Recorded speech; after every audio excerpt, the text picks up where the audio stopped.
Hi, ako si Teddy Casino at welcome sa Trip ni Teddy. Dito sa trip na to, pag-uusapan natin ang mga hot na issue. Yung mga karaniwang issue ninyo, no? At lalabas tayo sa Kongreso, kaya't tara na, samahan nyo ako, biyahe na tayo. Nandito tayo ngayon sa taas ng footbridge, dito sa may tapat ng Batasan Complex. Boss, kumusta?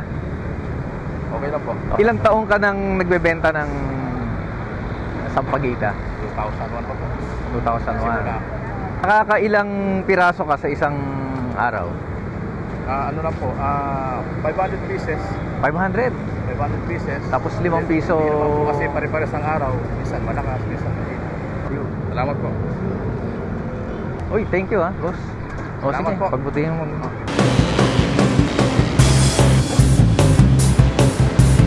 Hello! Dito kayo nag-aaral.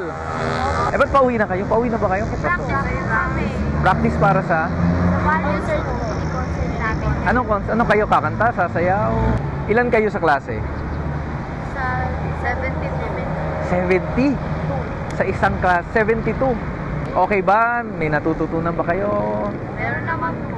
Meron naman. Uy, thank you Salamat. Panoorin nyo na lang sa YouTube.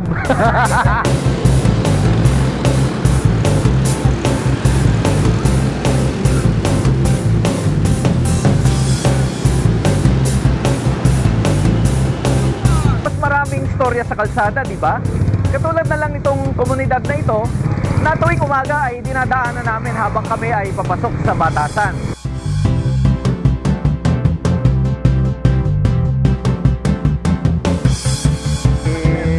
Sige. Kaya't sa seryeng ito, pupunta tayo sa iba't ibang lugar, kakausap tayo ng iba't ibang mga tao, may mga guest tayo, at makakakita tayo ng iba't ibang eksena sa buhay ng Pilipino. May pandesal kayo? Meron po. Magkano pandesal ngayon? Piso isa?